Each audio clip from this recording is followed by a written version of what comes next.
Kumar, Avinash Kumar, Anuj Yadav, Pankaj, Babli Rajput, Akanksha Gupta, Vipin Kumar, Ashika Rathore, Pankaj Tripathi and Rahul Gupta, Meena, Bharat Kumar, Akanksha and Rahul Rathore, Priya Parmar. चलो भाई बच्चे लाइव आ चुके हैं, 1-2 मिनट और इंतजार किया जाए, थोड़े बच्चे कम ही दिख रहे हैं आज लाइव। अच्छा, आर के भी आ चुके हैं और आकांक्षा चौधरी भी आ चुके हैं। चलो भाई, कैसे हैं आप सब लोग? पहले तो ये बताओ कमेंट करके कैसे हैं आप सब लोग। फिर हम अपना आज सेल डिवीजन खत्म हो जाना चाहिए, जहां तक मुझे लगता है नहीं होगा तो कल, और कल हम कुछ क्वेश्चंस की प्रैक्टिस करेंगे। देन परसों हम टिश्यू वाला चैप्टर स्टार्ट करेंगे, सेल के बाद टिश्यू है ना, वो करेंगे। चलो कैसे हैं सब? ठीक है। हाँ जी, अमित मिश्रा कैसे हो? अनुज कैसे हो? मैम एक चीज पूछनी है। यस अनुज, अनुराग तिवारी, इंडिया क्या कर रहे हो? आयन या इंडिया? इंडिया क्या लिख रहे हो? मैं समझ नहीं पा रही हूँ आपकी बात, क्या कहना चाह रहे हो? चलो स्टार्ट करें अपना क्लास सेल डिवीजन का। आज नहीं तो कल तो फिनिश हो जाएगा सेल डिवीजन, और कल हम सेल वाले चैप्टर की कुछ प्रैक्टिस भी करेंगे, और फिर परसों हम अपना एनिमल टिश्यू, जिसे आप ह्यूमन टिश्यू या एनिमल टिश्यू जैसे भी बोले, वो हम स्टार्ट करेंगे। एनिमल टिश्यू बड़ा चैप्टर नहीं है, वो 2 या 3 क्लास में कंप्लीट हो जाएगा अपना, वो ज्यादा नहीं है। स्टार्ट करें फिर? किसी का कोई डाउट वाउट हो सब आप लिख दीजिएगा, मैं यहाँ पर सुन लूंगी। मैम फिजिक्स के बैच लिया हूं, उसे मेरा यूपी असिस्टेंट ऑपरेटर तैयार हो बिल्कुल हो जाएगा, एकदम हो जाएगा अनुज बेटा, एकदम हो जाएगा। अमित बेटा अभी तबीयत ठीक है, अभी तबीयत ठीक है, बस कुछ दिनों से ना ये थोड़ा सा बीपी लो की प्रॉब्लम, मुझे ना बीपी लो की प्रॉब्लम है, तो वो थोड़ा सा बीपी लो हो जाता है कभी कभी। बाकी ठीक है। अभी आपकी क्लास देखो, आपकी क्लास से पहले मैं 1 ग्लास ग्लूकोज ही पी के आई हूँ। आओ फिर स्टार्ट करें अपनी क्लास। हमारा चैप्टर सेल डिवीजन चल रहा था लास्ट क्लास में। सेल डिवीजन जिसे हम क्या बोलते हैं? कोशिका विभाजन बोलते हैं। और सेल डिवीजन क्या होता है? तो सेल डिवीजन हमारी बॉडी में होने वाला एक बायोलॉजिकल प्रोसेस है, जिसके थ्रू एक सेल अनेकों सेल बनाती है, एक सेल से अनेकों सेल बनती हैं। तो जो सेल डिवाइड होती है उसे मैंने लास्ट क्लास में बताया था बच्चा, जो सेल डिवाइड होती है उसे क्या बोलते हैं? पेरेंट सेल, मातृ या पितृ कोशिका। और जो डिवाइड होके बनाती हैं उन्हें क्या बोलते हैं? हम डॉटर सेल बोलते हैं, पुत्री कोशिकाएं बोलते हैं, है ना। और उसके बाद मैंने आपको पढ़ाया था बच्चा क्या, कि सेल डिवीजन वैसे तो 3 टाइप का होता है, एमाइटोसिस, माइटोसिस, मियोसिस। असूत्री विभाजन, समसूत्री विभाजन, अर्धसूत्री विभाजन। लेकिन मैंने कहा था ह्यूमन बॉडी में सिर्फ 2 सेल डिवीजन होता है, 2 ही टाइप का सेल डिवीजन होता है ह्यूमन बॉडी में। बताओ कौन कौन सा था? एक तरफ आपने क्या लिखा था? माइटोसिस, याद तो है ना, कि बीच में आपका भूल जाओ आप। एक तरफ हमने क्या लिखा था? माइटोसिस, जिसे हमने क्या बोला था? समसूत्री विभाजन। और दूसरी तरफ क्या लिखा था हमने बच्चा? मियोसिस, मियोसिस, अर्धसूत्री विभाजन। समसूत्री और अर्धसूत्री विभाजन। तीसरा जो था एमाइटोसिस, वो हमारे बॉडी में नहीं होता। वो किस में होता है बच्चा? वो प्लांट, वो किस में होता है? बैक्टीरिया में। जो लोअर क्लास के एनिमल होते हैं, जिनका बॉडी सिर्फ सेल से ही बना हुआ है, उनके बॉडी में टिश्यूज ऑर्गन्स नहीं बने हुए होते हैं, तो उनमें कौन सा होता है? एमाइटोसिस, असूत्री विभाजन होता है। उसके बाद हमने पढ़ा था माइटोसिस। माइटोसिस को मैंने कहा था, माइटोसिस सेल डिवीजन में सबसे पहला पॉइंट आपको क्या याद रखना है, कि इसे हम 2n सेल डिवीजन कहते हैं। और 2n का मतलब क्या हो गया बच्चा? 2n का मतलब है कि इसमें एक सेल से कितनी डॉटर सेल बनती है? 2 डॉटर सेल। वो सेल डिवीजन जिसमें एक सेल डिवाइड होके 2 सेल बना दे, एक पेरेंट सेल से 2 डॉटर सेल बन जाती हैं, उसे बोलते हैं हम 2n सेल डिवीजन या माइटोसिस या समसूत्री विभाजन। मियोसिस को हमने क्या कहा था? एक सेल से 4 डॉटर सेल बनती है बच्चा, 1 2 3 4, और इसे हमने क्या बोला था? 4n cell division. पहला इतना तो हमने लास्ट क्लास में पढ़ लिया था, किसी भाई बंधु को प्रॉब्लम नहीं होनी चाहिए, इतना मैंने पढ़ा दिया था। अब दूसरा डिफरेंस क्या है? जो मेन है, जो मेन है उसे पढ़ने के लिए थोड़ा सा हम चलते हैं क्रोमोसोम की हिस्ट्री पे। क्रोमोसोम्स पढ़ाए थे बच्चा। एक बात हमेशा याद रखना, जब कोई सेल डिवाइड करती है तो उसका न्यूक्लियस भी डिवाइड होता है। इसीलिए तो आप समझो प्रोकैरियोटिक सेल में तो न्यूक्लियस होता ही नहीं है, इसलिए बेचारा प्रोकैरियोटिक का सेल जो होता है वो डिवाइड ही नहीं होता है। जब कोई सेल डिवाइड होती है तो उसका केंद्रक उसका न्यूक्लियस भी डिवाइड करता है, उसके केंद्रक का भी विभाजन होता है। अब मेरी बात को जरा ध्यान से सुनिएगा, मैंने आपको एक क्लास में बहुत अच्छे से पढ़ाया था कि क्रोमोसोम्स हमारे बॉडी में कितने होते हैं। आप लोग बताओ कितने पेयर क्रोमोसोम होते हैं, कितने गुणसूत्र होते हैं। मैंने पढ़ाया था कि क्रोमोसोम ह्यूमन बॉडी में 23 पेयर होते हैं, 23 जोड़ी गुणसूत्र होते हैं। अब 23 जोड़ी को हमने 2 पार्ट में डिवाइड किया था। एक क्रोमोसोम जिनको हमने बोला था ऑटोसोम्स। ऑटोसोम्स क्या होते हैं? वो क्रोमोसोम जो लड़का और लड़की में एक जैसे हैं, एक बराबर हैं, सेम दिखेंगे, सेम काम है, उन्हें बोला था ऑटोसोम्स। और ऑटोसोम्स कितने पेयर्स थे? 22 पेयर्स, 22 पेयर्स, 22 जोड़ी ऑटोसोम था। दूसरा कौन सा था बच्चा? एलोसोम्स। एलोसोम्स वो क्रोमोसोम्स थे जो लड़का और लड़की में अलग अलग होते हैं बच्चा। और कितना जोड़ी? एक पेयर एलोसोम होते हैं, एक जोड़ी एलोसोम गुणसूत्र लड़का और लड़की में अलग अलग होते हैं। अब बताया था लड़के के कौन से होते हैं, अगर मेल बॉडी में देखोगे तो कौन सा निकलेगा? XY। और फीमेल में, लड़कियों में, मादाओं में कौन सा होता है? XY। अब मैं ये क्यों पढ़ा रही हूं? ये यहां काम आएगा बच्चा, ये यहां काम आएगा बच्चा। अब सुनो जरा मैं क्या कहना चाह रही हूं, बहुत अच्छे से सुनिएगा। माइटोसिस की हिंदी पढ़ो। माइटोसिस को हिंदी में क्या बोलते हैं? समसूत्री विभाजन। सम का मतलब होता है बराबर।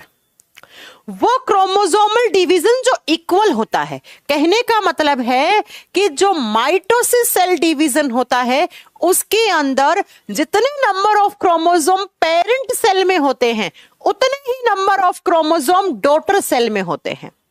इसलिए माइटोसिस सेल डिवीजन को इक्वल क्रोमोसोमल डिवीजन भी कहते हैं। बहुत ध्यान से सुनिएगा, इक्वल क्रोमोसोमल डिवीजन भी कहा जाता है। एक समान, एक जैसा गुणसूत्र का विभाजन कहा जाता है। इसे एक जैसा गुणसूत्री विभाजन भी कहा जाता है। नाम से क्लियर है, ऊपर देखो, माइटोसिस समसूत्री विभाजन।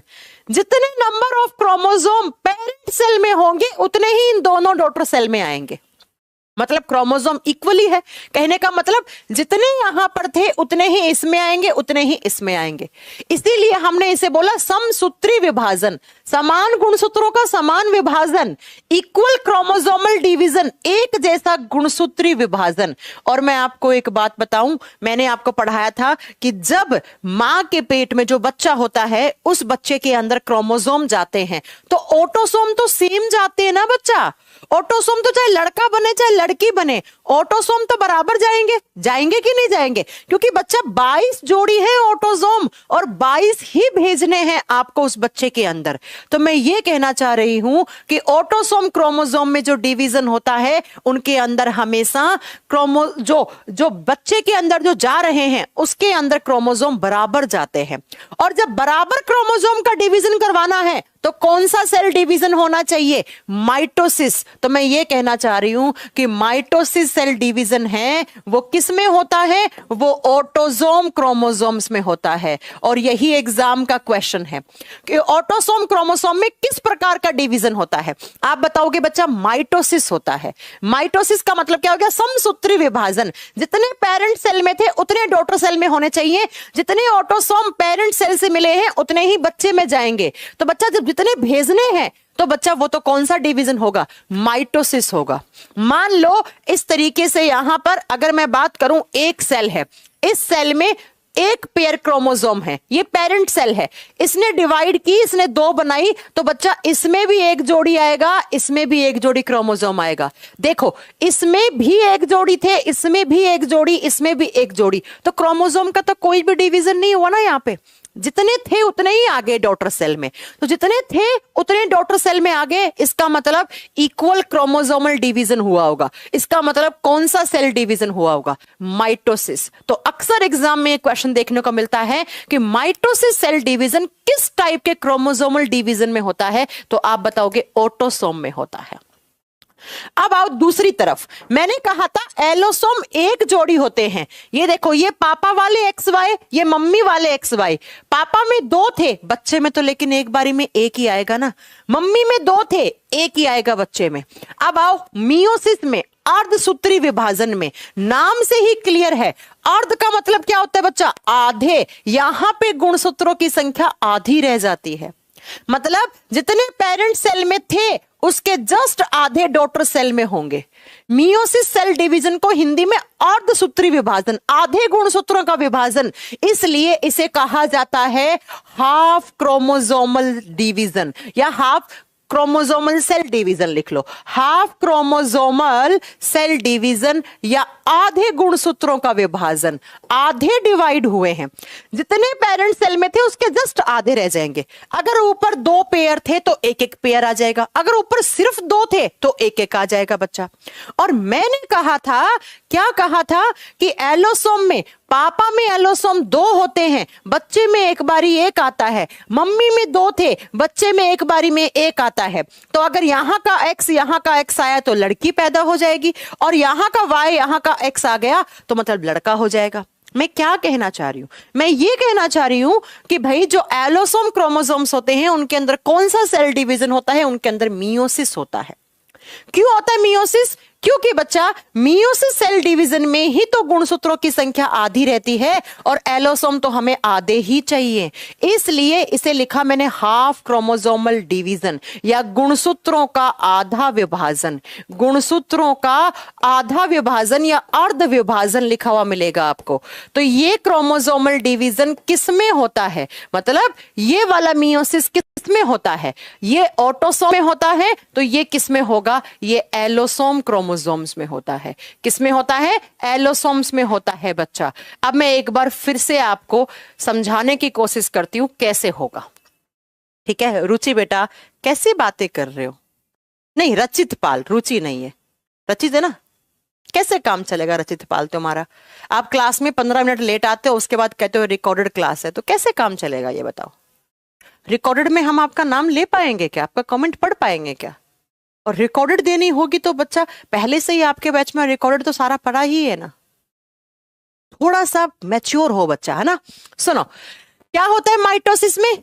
एक सेल थी मान लो, इस सेल में दो पेयर क्रोमोसोम थे। दो का मतलब नंबर में कितने हो गए? 4। तो इससे डॉटर सेल बनी 2। तो जितने क्रोमोसोम इसमें हैं, क्रोमोसोम जोड़ियों में होता है तो आप जोड़ी बोलोगे ना, तो 2 जोड़ी है तो 2 जोड़ी इसमें आएंगे और 2 जोड़ी इसमें आएंगे। मियोसिस में सुनो, मियोसिस सेल डिवीजन में एक पेरेंट सेल से पहली बात तो 4 डॉटर सेल बनती हैं, और मियोसिस में क्रोमोसोम की संख्या आधी रह जाती है। अगर एक पेयर था तो सिंगल सिंगल आ जाएगा, एक एक क्रोमोसोम ऐसे आ जाएगा। अब आप लोग मुझे कमेंट करके ये बताओ, किस सेल डिवीजन में डॉटर सेल्स ज्यादा बनती हैं लेकिन क्रोमोसोम की संख्या बराबर रहती है, और किस सेल डिवीजन में किस सेल डिवीजन में डॉटर सेल्स कम बनती हैं और क्रोमोसोम जो हैं वो इक्वल रहते हैं? तो डॉटर सेल तो 2 ही बनी ना, लेकिन डॉटर सेल में क्रोमोसोम की संख्या तो बराबर है ना पेरेंट्स के। तो ये होता है माइटोसिस। और मियोसिस में क्या होता है? डॉटर सेल्स भले ही 4 बनी है, लेकिन बच्चा क्रोमोसोम की संख्या क्या रह जाती है? आधी रह जाती है। और मैंने यहां पर ऑटोसोम क्यों लिखा? क्योंकि ऑटोसोम तो लड़का और लड़की के एक जैसे हैं, चाहे लड़का हो चाहे लड़की हो। ऑटोसोम्स तो पूरे जाने चाहिए ना, कितने? 22 जोड़ी। तो 22 जोड़ी ही तो डॉटर सेल्स में आना चाहिए, इसीलिए ऑटोसोम क्रोमोसोम में कौन सा सेल डिवीजन होता है? माइटोसिस, समसूत्री विभाजन, समान गुणसूत्रों का विभाजन।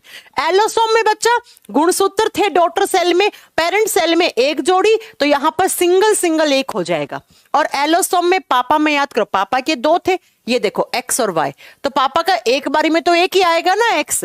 मम्मी में भी 2 थे, एक्स और एक्स, 2 थे एक ही आया, 2 थे एक ही आया। तो बच्चा यहां पर 2 थे एक एक आया, तो कौन सा डिवीजन हो गया? एलोसोम में होता है मियोसिस। ये एग्जाम के क्वेश्चन है, मेरे क्वेश्चन नहीं है। ये एग्जाम के क्वेश्चन है, मेरे क्वेश्चन नहीं है। 1 से 2 बने लेकिन क्रोमोसोम की संख्या बराबर, 1 से 4 बनी लेकिन क्रोमोसोम की संख्या आधी हो गई। क्लियर है पॉइंट? अब अगला पॉइंट मैं आपको क्या बताने वाली हूं, उससे क्वेश्चन बनेगा, सुनना क्या। मुझे एक बात बताओ, इस डॉटर सेल में इस सेल में कोई फर्क है क्या? इसके जैसी है ना दिखने में, ये भी इसके जैसी है ना दिखने में। क्यों? क्योंकि यहां पर भी तो क्रोमोसोम बराबर है, जितने इसमें हैं उतने ही इसमें, इतने ही इसमें है। इसका मतलब मैम जहां जहां माइटोसिस होता है वहां वहां पर हमेशा आइडेंटिकल डॉटर सेल्स बनती हैं। आइडेंटिकल का मतलब होता है बच्चा इसके जैसी। यहां पर जो डॉटर सेल्स बनती हैं वो पेरेंट सेल जैसी बनती हैं। तो एग्जाम में क्वेश्चन क्या आता है, कौन से सेल डिवीजन में आइडेंटिकल डॉटर सेल्स बनती हैं? तो आप बताओ कौन से डिवीजन में? माइटोसिस में। क्योंकि जितने क्रोमोसोम्स यहां थे उतने ही तो यहां हैं, और क्रोमोसोम बराबर है तो उस सेल में कोई डिफरेंस नहीं है। अब आओ बच्चा, अर्धसूत्री विभाजन में, मियोसिस में, दो थे एक एक हो गए। क्या ये सेल इसके जैसी है? क्या ये सेल इसके जैसी है? क्या ये सेल इसके जैसी है? क्या ये सेल है इसके जैसी है? नो मैम, ये इसके जैसी नहीं है। क्यों नहीं है? क्योंकि यहां पेरेंट सेल में दो क्रोमोसोम थे, यहां पर एक एक हो गया। मतलब कि मियोसिस सेल डिवीजन में नॉन आइडेंटिकल सेल्स बनती हैं। नॉन आइडेंटिकल किसकी? डॉटर सेल्स पेरेंट सेल से मिलान नहीं खाती हैं। यहां पर डॉटर सेल्स पेरेंट सेल जैसी नहीं पैदा होती हैं, यहां पर डॉटर सेल्स पेरेंट सेल जैसी होती हैं। यहां पर पुत्री कोशिकाएं मातृ या पितृ कोशिका के जैसी की जैसी होती है, यहां पर अलग अलग होती हैं। बताओ किसी को इतनी क्लास में दिक्कत है तो आगे चलूं मैं, क्वेश्चन पूछ लेंगे एग्जाम, सब बता दोगे भाई। इसे इक्वल क्रोमोसोमल डिवीजन, इसे हाफ, ये ऑटोसोम में होता है, ये एलोसोम में होता है। यहां पर आइडेंटिकल सेल्स बनती हैं, यहां पर नॉन आइडेंटिकल सेल्स बनती हैं।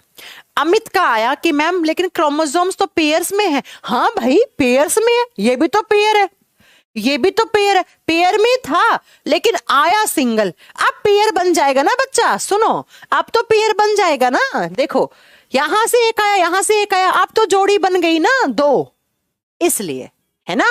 चलो अब बात करते हैं नेक्स्ट। मैं दो बातें आपको और बताना चाह रही हूं। देखो ऐसी सेल्स हमारे बॉडी में ना दो टाइप की सेल्स होती है, सिर्फ हमारे बॉडी में दो टाइप की सेल। आप बोलोगे मैम दो टाइप की, हम तो यूकैरियोट्स हैं, हमारे में तो यूकैरियोटिक सेल है। अभी उल्लू, यूकैरियोटिक में भी आगे हमारे बॉडी दो टाइप की सेल से बना हुआ है। कौन कौन सी?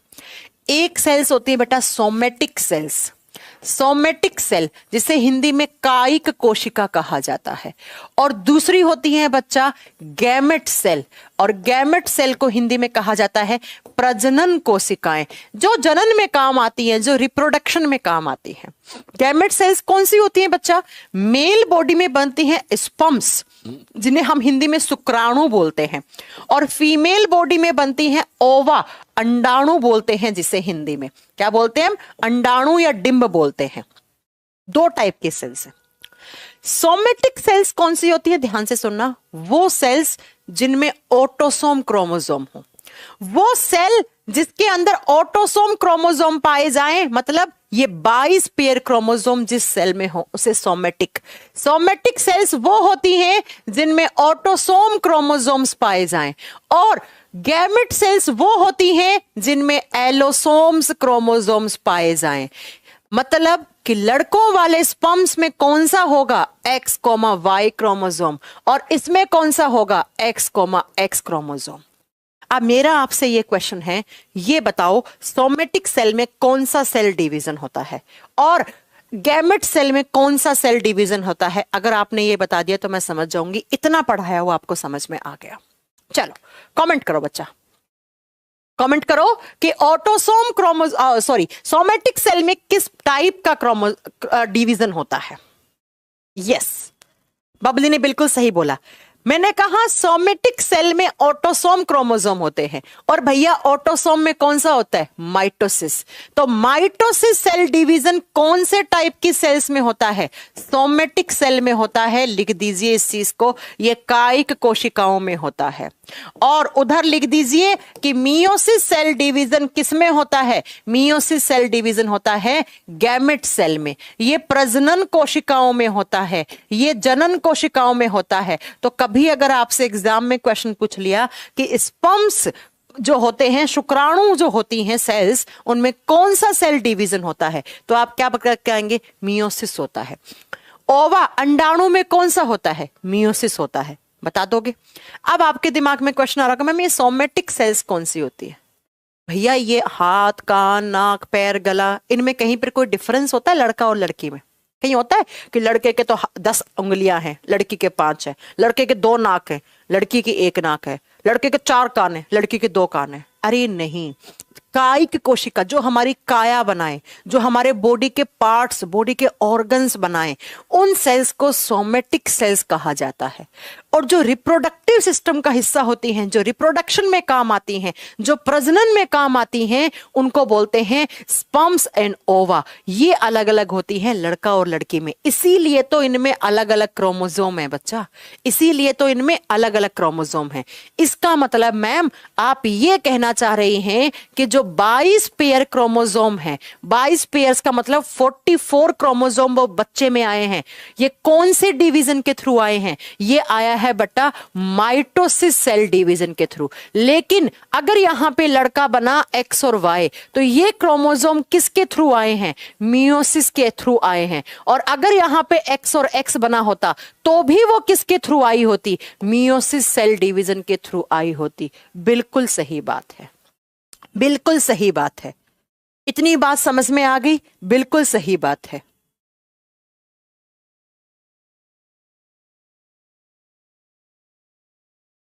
समझ में आ गई? यही मैं आपको बताना चाह रही हूं कि 44 क्रोमोसोम एक जैसे होते हैं, और एक जैसा क्रोमोसोम का डिवीजन करवाना है तो माइटोसिस करवाना है। और जो एक पेयर क्रोमोसोम एक्स और एक्स और एक्स वाई होता है, उसमें हमेशा मियोसिस सेल डिवीजन होता है। अब मैं आपसे ना एक क्वेश्चन पूछ रही हूं, अगर आपने उसका और सही आंसर दे दिया तो मैं समझूंगी आपको समझ में आ गया। क्वेश्चन ध्यान से सुनना। मेरे पास 250 स्पर्म सेल्स हैं, 250 शुक्राणु कोशिकाएं हैं, और मैंने इनके अंदर मियोसिस सेल डिवीजन करवाया, तो बताओ कितनी डॉटर सेल्स बनी? ये ऐसे एनडीए सीरीज के एग्जाम में क्वेश्चन आते हैं। मेरे पास 250 स्पर्म सेल्स हैं, 250 शुक्राणु कोशिकाएं हैं, तो मैं इनसे कितनी शुक्राणु कोशिकाएं बना सकती हूं? आंसर करो, बताओ। तो मैं इनसे कितनी अरे रे रे रे रे रे अनुज यादव, क्वेश्चन ढंग से सुनो। 250 स्पर्म सेल्स हैं, इनसे मैं कितनी और स्पर्म्स बना सकती हूं? अरे उल्लुओं, स्पर्म सेल्स में कौन सा होता है? मियोसिस होता है। और मियोसिस में एक से कितनी बनती हैं? 4 बनती हैं। जब 1 से 4 बनती हैं तो 250 से कितनी बना लूंगी? 1000 बना लूंगी। आपका आंसर आ रहा है 125। आप आंसर कर रहे हो 125। ऐसे ही आप लोग एग्जाम में मार खा के आते हो, ऐसे ही। क्वेश्चन कैसे आता है सुनो, आपको देगा या तो कि 250 स्पर्म सेल्स है, उनसे कितनी स्पर्म सेल्स आप क्रिएट कर सकते हो। तो भैया स्पर्म सेल्स गैमेट सेल्स होती है, और गैमेट सेल्स में कौन सा डिवीजन होता है? मियोसिस। और मियोसिस में हमेशा 1 से 4 बनती है। यह क्वेश्चन कैसे आएगा सुनो, कि मेरे पास 10,000 स्पर्म सेल्स हैं। कितनी? 10,000। तो स्टार्टिंग में कितनी सेल डिवीजन करवाया मैंने? कितनी सेल्स में सेल डिवीजन करवाया कि 10,000 आ गई मेरे पास? मतलब अभी मेरे पास 10,000 हैं, तो स्टार्टिंग में कितनी सेल में डिवीजन करवाया होगा कि 10,000 आई? तो आप इसको डिवाइड कर दो 4 से। 4 से डिवाइड करोगे तो कितना आएगा? कितना आएगा बच्चा? 250 कैसे आ जाएगा? इस बार 500 आएगा ना। 4 से डिवाइड करो, 2500 है ना। 2500 थी, और उसको 4 से गुणा करा तो सीधा आपका 10,000 आ रहा है। ऐसे ऐसे क्वेश्चन आएंगे तो कराएंगे। अब एक ऐसा भी आ जाता है कि मेरे पास 1000 सोमेटिक सेल्स हैं, 1000 सोमेटिक सेल हैं, तो बताइए मैं इससे कितनी सोमेटिक सेल बना सकती हूं? मेरे पास 1000 कायिक कोशिकाएं हैं, तो मैं उससे कितनी सोमेटिक सेल क्रिएट कर सकती हूं? आंसर करो जल्दी से, फिर मैं आपको 2-4 और क्वेश्चन बताती हूं आज। चलो बताओ, आंसर करो। हाँ, 1000 से कितनी हो जाएंगी? सोमेटिक में क्या होता है? 1 से 2 बनती है बच्चा, 1 से 2, तो 1000 इंटू 2, 2000 हो जाएंगी। 2000 हो जाएंगी। या बोलता 2000 सोमेटिक सेल हैं आज, तो वो कितनी डिवाइड हुई होंगी पहले की 2000 मिली, तो इसे डिवाइड कर दो। अगर पूछे कितनी पहले थी तो डिवाइड कर दो, कितनी बनेंगी तो गुणा कर दो बच्चा। तो गुणा कर दो। ये लो, ऐसे क्वेश्चन आते हैं बच्चों एग्जाम में थके हुए, फिर आप कहते हो एग्जाम में न्यूमेरिकल आ गया। ये न्यूमेरिकल थोड़ी, ये तो कॉन्सेप्ट है बच्चा, ये तो कॉन्सेप्ट है ना। समझ में आ गई इतनी बात मेरी कि सोमेटिक में कौन सा होगा और जो आपकी गैमेट होती है उसमें कौन सा होगा। ठीक है, अब क्वेश्चन समझ में आ गए कि कैसे क्वेश्चन एग्जाम में आते हैं, कर दोगे, कोई प्रॉब्लम नहीं है। अब मैं आपको एक दो चीजें और बताती हूँ, सुनो। मान लो मेरे इस हिस्से पे चोट लगी, चोट लगती है, सेल्स मरती हैं, खून निकलता है, कुछ दिनों के बाद वापस घाव भर जाता है। अब मुझे ये बताओ कि ये जो घाव भरा है यहां पर कौन सी सेल्स ने भरा होगा। भाई इस हिस्से में चोट लगी है तो यहां की सेल्स नष्ट हो गई, मर गई, लेकिन जो बची हुई सेल्स हैं वो डिवाइड करके कुछ दिनों के बाद वापस बहुत सारी सेल्स बना देती हैं। तो एग्जाम में क्वेश्चन आता है कि जो वुंड होते हैं, जो घाव होते हैं, घाव भरने में कौन सा सेल डिवीजन होता है, घाव कौन से सेल डिवीजन के थ्रू भरता है। सोच समझ के आंसर करना। एक का तो गलत आंसर आ गया है, पंकज का तो, आर के सुमन का सही आंसर आया। अब्बे उल्लुओं, जब हमें यहां पर चोट लगती है तो कुछ दिनों के बाद वापस ऐसा ही तो हो जाता है एरिया। ऐसा थोड़ी ना है कि यहां पर कोई और नया ऑर्गन बन जाता है। मतलब वेरिएशन नहीं आनी चाहिए। जैसी सेल थी, अरे अभी थोड़ी देर पहले तो पढ़ाया, हाथ, कान, नाक, पैर, गला, इन सब में कौन सी सेल्स होती हैं, सोमेटिक सेल। जैसी सेल थी वैसी चाहिए, और जैसी सेल थी वैसी चाहिए तो क्या करवाना पड़ेगा, माइटोसिस करवाना पड़ेगा, समसूत्री विभाजन करना पड़ेगा। तो याद रखिएगा, घाव भरने के लिए हमेशा कौन सा सेल डिवीजन होता है हमारे बॉडी में, माइटोसिस सेल डिवीजन होता है। समसूत्री विभाजन होता है। अगर अर्धसूत्री हो गया ना तो वेरिएशन आ जाएगा। अर्धसूत्री में तो क्रोमोसोम की संख्या आधी रह जाती है बच्चा। ये सेल डिवीजन जहां जहां होगा वहां वेरिएशन आ जाएंगे। एक जोड़ी क्रोमोसोम थे, सिंगल सिंगल हो गया, तो इस क्रोमोसोम में हमेशा वेरिएशन आ जाते हैं। सेम रखना है आपको, तो जैसा चोट लगने से पहले था वैसा कुछ दिनों के बाद वापस वैसा ही चाहिए। तो कौन सा सेल डिवीजन होता है ना, कौन सा सेल डिवीजन होता है, तो आप बताएंगे बच्चा, माइटोसिस सेल डिवीजन होता है। क्लियर है पॉइंट, बता दोगे, किसी को कोई दिक्कत नहीं इस चीज को। हाँ, एक बच्चा पूछ रहा है मैम वेरिएशन, मैंने कहा ना वेरिएशन जब जब आपको लाना है किसी सेल में तो भाई वहां पर कौन सा, वेरिएशन का मतलब होता है विविधता, अलग अलग बनाना है। अलग बनाना है किससे, पेरेंट सेल से। डॉटर सेल अलग बनानी है तो भाई कौन सा डिवीजन करवाओगे, मियोसिस करवाओगे। माइटोसिस में तो सेम बनेगी, माइटोसिस में तो सेम बनेगी, जैसी पेरेंट सेल थी वैसी डॉटर सेल प्रोड्यूस होंगी। तो ऐसे क्वेश्चन आपको बुक में ही मिलेंगे, आप उससे भी कर सकते हैं। ठीक है, प्रैक्टिस। अब चलो आगे। ये तो हो गई बच्चा सेल डिवीजन का, हमने आपको बता दिया कितने टाइप का होता है, माइटोसिस और मियोसिस। अब इतना आसान नहीं है सेल डिवीजन होना। सेल डिवीजन के लिए कुछ स्टेजेस होती हैं, फेज होती हैं सेल डिवीजन की, वो फेज हमें पढ़नी है। लिखिएगा, पहले माइटोसिस की पढ़ते हैं, है ना। पहले माइटोसिस पढ़ेंगे फिर मियोसिस पढ़ेंगे। माइटोसिस, अच्छा एक इमेज दिखा के समझाऊं, थोड़ा सा समझने की कोशिश करोगे। चलो आओ, माइटोसिस है, इधर मियोसिस है, जो पढ़ा है वही है सेम। माइटोसिस में पेरेंट सेल में कितने जोड़ी क्रोमोसोम है, 1 2 3 4, है ना, 4 क्रोमोसोम है ना। 4 का मतलब 2 जोड़ी हो गया। अब देखना बच्चा, इससे डॉटर सेल बनी है, इसमें भी देखो 4 हैं, 4 हैं, है कि नहीं है, है ना। तो मतलब कौन सा सेल डिवीजन है, माइटोसिस। इधर आओ मियोसिस में, मियोसिस में सुनना 4 थे, अब देखना 2 2 रह गए, 2 2, जितने थे उसका आधा हो गया। डॉटर सेल्स तो 4 बनी लेकिन क्रोमोसोम की संख्या क्या होगी, हाफ। तो हाफ क्रोमोसोम होते ही कौन सा हो गया, मियोसिस हो गया, अर्धसूत्री विभाजन हो गया, अर्धसूत्री विभाजन हो गया। ये फोटो जब जब देखोगे माइटोसिस, ये फोटो जब जब देखोगे मियोसिस।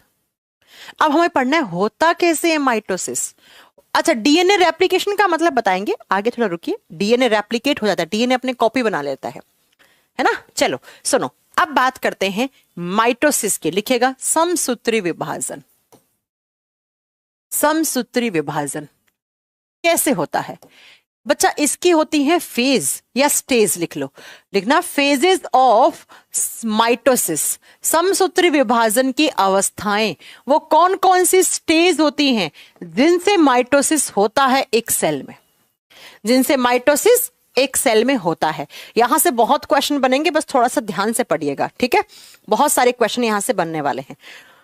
कौन कौन सी फेज हैं, पहली बात तो नाम जैसे भी आपको नाम याद करने पड़ेंगे, इसमें मैं आपकी कोई हेल्प नहीं कर पाऊंगी। देखो कौन कौन से।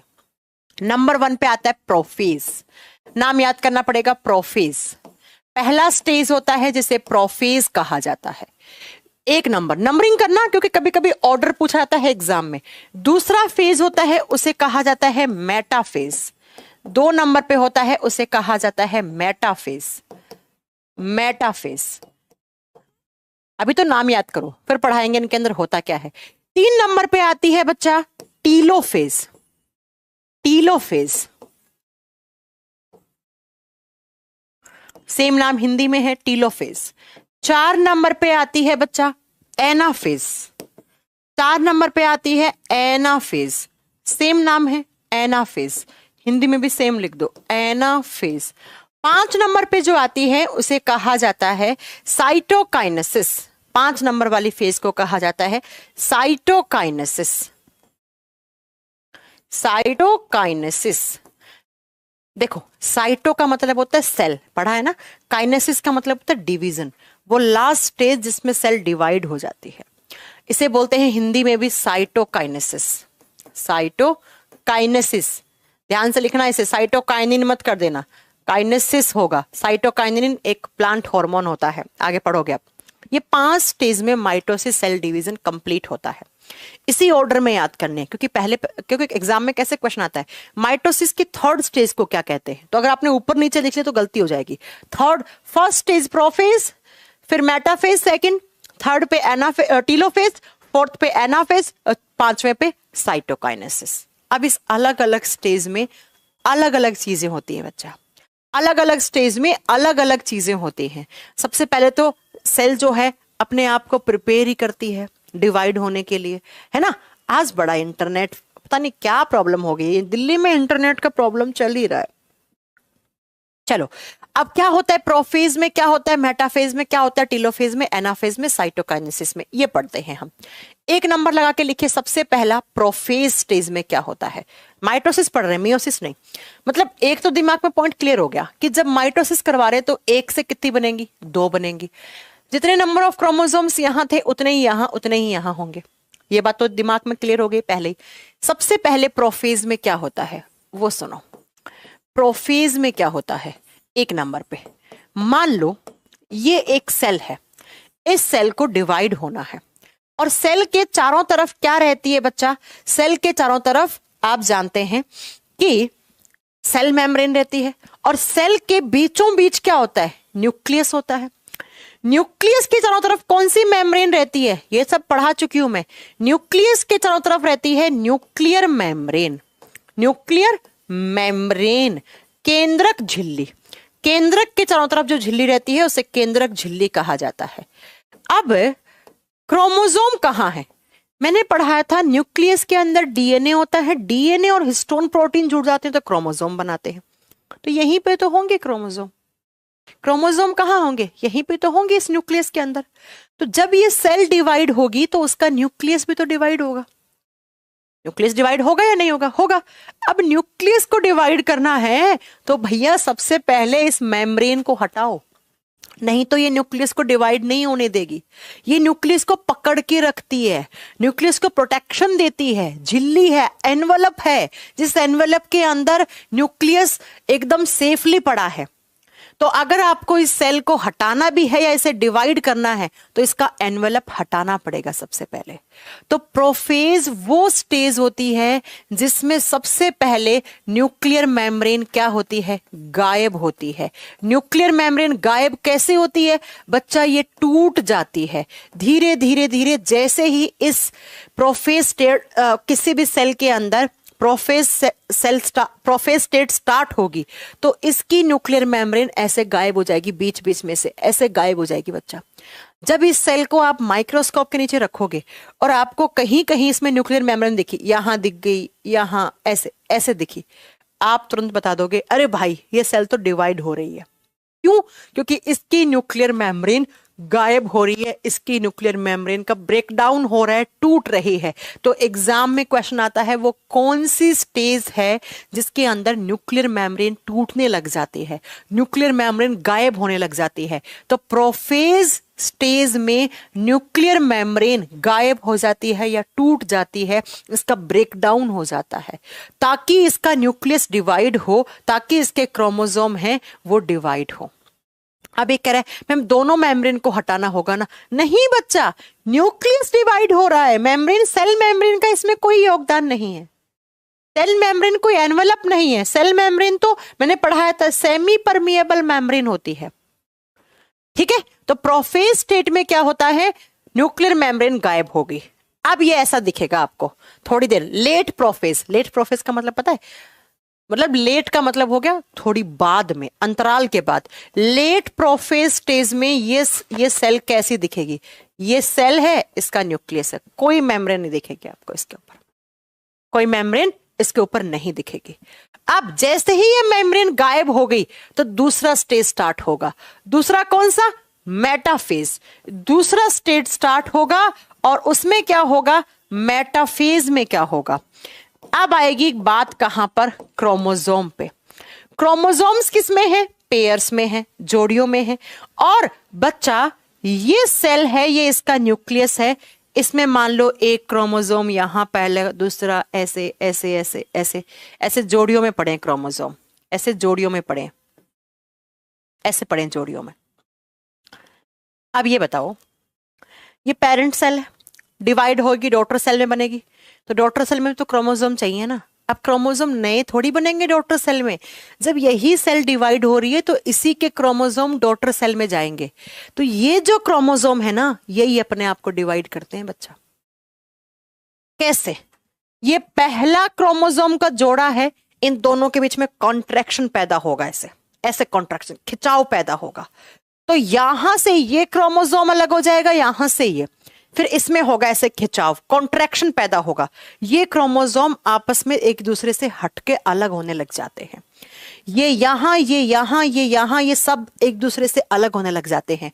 मेटाफेज में क्या होता है, कॉन्ट्रैक्शन होता है, कॉन्ट्रैक्शन बिटवीन क्रोमोसोम्स। इस स्टेज में क्या होता है कि जो क्रोमोसोम्स होते हैं उनके बीच में खिंचाव पैदा होता है, गुणसूत्रों के बीच में खिंचाव उत्पन्न होने लग जाता है, गुणसूत्रों में खिंचाव आने लग जाता है।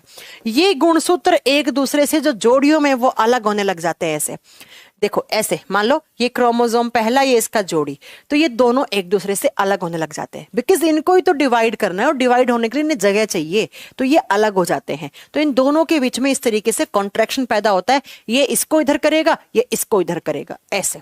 तो एग्जाम में क्वेश्चन आता है माइटोसिस की वो कौन सी स्टेज है जिसके अंदर क्रोमोसोम्स के बीच में कॉन्ट्रैक्शन पैदा होने लग जाता है, गुणसूत्रों के बीच में खिंचाव आने लग जाता है, तो वो कौन सी है, मेटाफेज है। कौन सी है, मेटाफेज है। और अगला जो 3 नंबर पे आता है उसे कहते हैं, 3 नंबर वाली को कहा जाता है बच्चा, ओह मैंने गलत लिख दिया क्या, 3 और 4 ऊपर नीचे कर दिए मैंने, नहीं बेटा इसे सही करो। 3 नंबर पे आएगी एनाफेज, टीलो तो चौथी होती है ना, थोड़ा सा ऐसे सही करना, यहां करो एनाफेज, यहां करो टीलोफेज, यहां एनाफेज लिखो बेटा। 3 नंबर पे तो एनाफेज आता है जिसमें क्रोमोसोम सेपरेट हो जाते हैं, फिर टीलोफेज, टीलोफेज में वापस सेल न्यूक्लियर मेम्ब्रेन आ जाती है। एक बार फिर से सही कर लेना, इसे करेक्ट कर लेना please, prophase, metaphase, anaphase, telophase, cytokinesis. मैंने बोला सही, लिख दिया गलत शायद, है ना, मैंने बोला सही लिख दिया गलत, तो इसे सही कर लेना। सबसे पहले न्यूक्लियर मेम्ब्रेन गायब हुई, दूसरा मेटाफेज में कॉन्ट्रैक्शन पैदा हो गया क्रोमोसोम में, क्रोमोसोम एक दूसरे से अलग होने लग गए। अब आएगा तीसरा स्टेज, तीसरे को कहते हैं एनाफेज। एनाफेज, एनाफेज में क्या होता है, मेटाफेज में कॉन्ट्रैक्शन स्टार्ट हुआ, एनाफेज में तो क्रोमोसोम एक दूसरे से बिल्कुल अलग हो जाते हैं।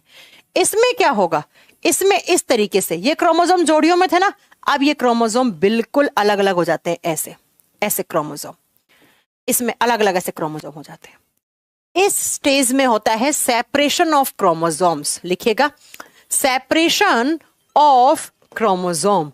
क्रोमोसोम सेपरेट होने लग गए हैं, एक दूसरे से अलग अलग होने लग गए हैं। जो जोड़ियों में क्रोमोसोम थे वो अलग अलग चले गए, अलग अलग पोल पे। ये एक पोल पे, ये दूसरा पोल बन गया, ये तीसरा पोल बन गया, ये चौथा पोल बन गया। क्रोमोसोम बिल्कुल एक दूसरे से अलग हो गए। जो जोड़ियों में क्रोमोसोम थे ना वो सेपरेट हो गए। तो लिखिएगा गुणसूत्रों का पृथक्करण होने लग जाता है, या गुणसूत्र अलग अलग हो जाते हैं और अलग अलग होकर अलग अलग पोल पे चले जाते हैं, अलग अलग ध्रुव पे चले जाते हैं। अलग अलग पोल पे या अलग अलग ध्रुव पे चले जाते हैं। ये इधर आ गया, ये इधर आ गया, ये इधर आ गया, ये इधर आ गया। अब इधर आके क्या होगा बच्चा, ध्यान से सुनना। ये क्रोमोसोम था, ये क्रोमोसोम ऐसे बीच में से टूट जाएगा, ऐसे बीच में से टूट जाएगा। एक हिस्सा आगे चलकर ये बन गया, एक ये बन गया, हो गया। 2 क्रोमोसोम बन गए, 1 से 2 बन गए, ऐसे 2 से 4 बन जाएंगे, 4 से 8 बन जाएंगे, ऐसे क्रोमोसोम बन जाएंगे ना। तो एनाफेज में अलग अलग जो सेपरेट क्रोमोसोम हुआ था, लेट एनाफेज में, लेट का मतलब थोड़ा सा लेट, ये तो शुरुआती है एनाफेज की। जब एनाफेज खत्म होने वाली होगी उस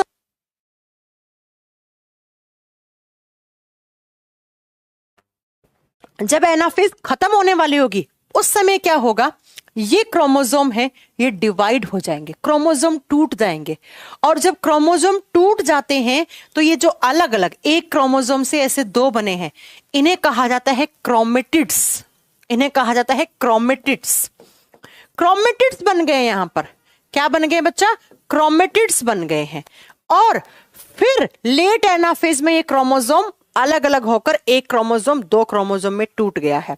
लेट एनाफेज कुछ इस तरीके से बनाओगे आप, एक क्रोमोसोम दूसरा क्रोमोसोम, 1 2 1 2 1 2, इस तरीके से। यहां एक ही था, इस 1 से 2 बन गए, टूट गए इस तरीके से। 1 से 2 बन गए, 1 से 2 बन गए, 1 से 2 बन गए। और अब क्या होगा, क्रोमोसोम का डिवीजन हो गया, 1 से 2 बन गए, 2 से 4 बन गए, 4 से 8 बन गए। अब आती है 4th स्टेज, जिसे बोलते हैं टीलोफेज। और इस टीलोफेज स्टेज में क्या होता है, जो न्यूक्लियर मेम्ब्रेन गायब हुई थी वो धीरे धीरे वापस न्यूक्लियर मेम्ब्रेन आने लग जाती है, इस तरीके से। जो न्यूक्लियर मेम्ब्रेन गायब हुई थी वो वापस आ जाती है। तो इस स्टेज में होता है nuclear membrane is appear. Nuclear membrane वापस आ जाती है, बनने लग जाती है, इज अपीयर। लिखेगा केंद्रक झिल्ली वापस बन जाती है, या केंद्रक झिल्ली का निर्माण शुरू हो जाता है। केंद्रक झिल्ली बनना शुरू हो जाती है या उसका निर्माण होना शुरू हो जाता है।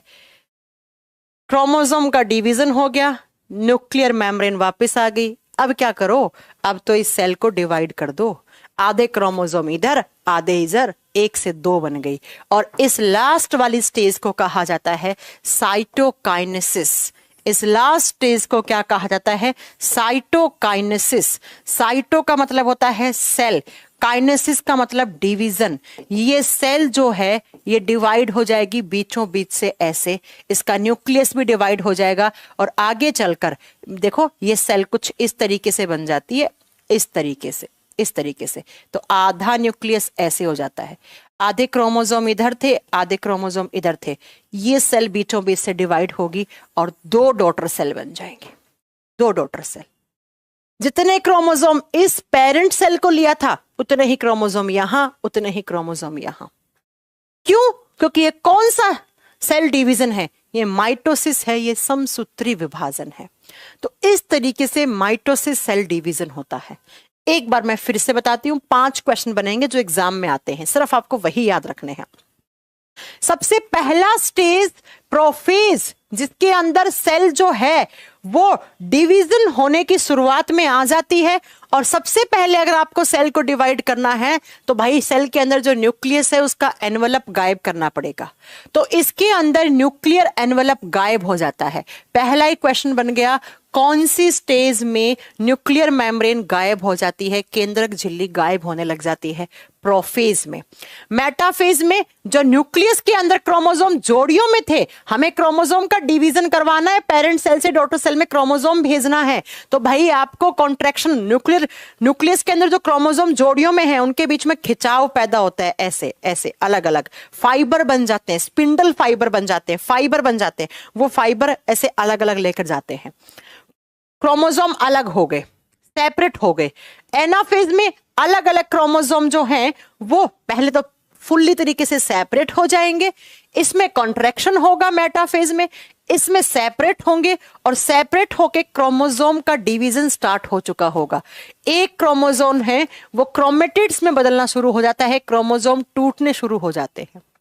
टीलोफेज में वापिस न्यूक्लियर मेम्ब्रेन बन गई और साइटोकाइनेसिस में इस तरीके से सेल देखने को मिलती है। और फिर थोड़े दिनों के बाद इस सेल को देखोगे तो इससे इस तरीके से दो डॉटर सेल बन गई, एक पेरेंट सेल से दो डॉटर सेल बन गई। इसमें जितने क्रोमोसोम थे, मतलब जो आपने पेरेंट सेल उठाई थी, उतने ही क्रोमोसोम डॉटर सेल में होंगे। तो मतलब यहां पे कौन सा सेल डिवीजन हुआ? यहां पर माइटोसिस सेल डिवीजन हुआ, समसूत्री विभाजन हुआ। बताओ ये पांचों की पांचों स्टेज आपको समझ में आई या नहीं आई? मियोसिस में थोड़ा सा अलग होता है, मियोसिस में थोड़ा सा अलग होता है, थोड़ा सा अलग होता है। समझ में आई या नहीं आई बताइए? इस तरीके से माइटोसिस सेल डिवीजन होके हमारी सेल्स में एक सेल से दो सेल बन जाते हैं। आपको मैं इसकी इमेज दिखा देती हूं गूगल पे, आप अच्छे से समझ जाओगे इसमें। अभी दिखाती हूं मैं आपको इमेज।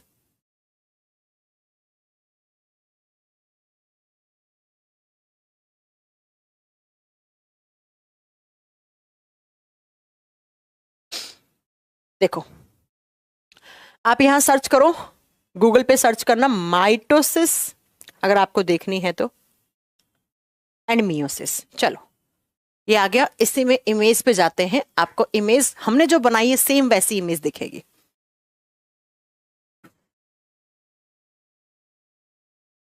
कौन सा वाला खोलूं?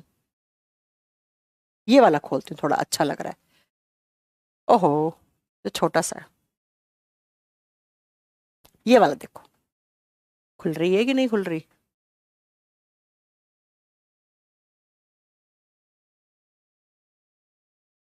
डिफरेंस तो हमने पहले ही पढ़ लिया माइटोसिस मियोसिस में।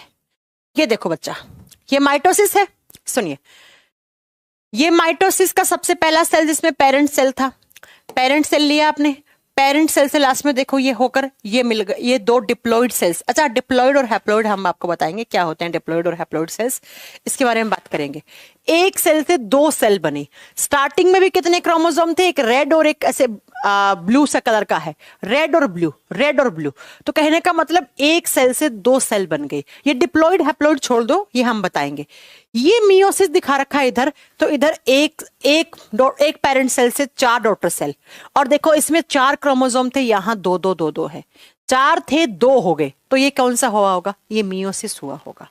तो मेरा कहने का मतलब ये है बच्चा कि एक सेल से दो सेल बनना और जितने क्रोमोसोम पेरेंट सेल में थे उतने ही क्रोमोसोम डॉटर सेल में होए, तो उसे क्या कहा जाता है बच्चा? क्रॉसिंग ओवर बताएंगे बच्चा। अनुराग क्या होता है? Overlapping of chromosome, overlapping chromosome को कहा जाता है ना?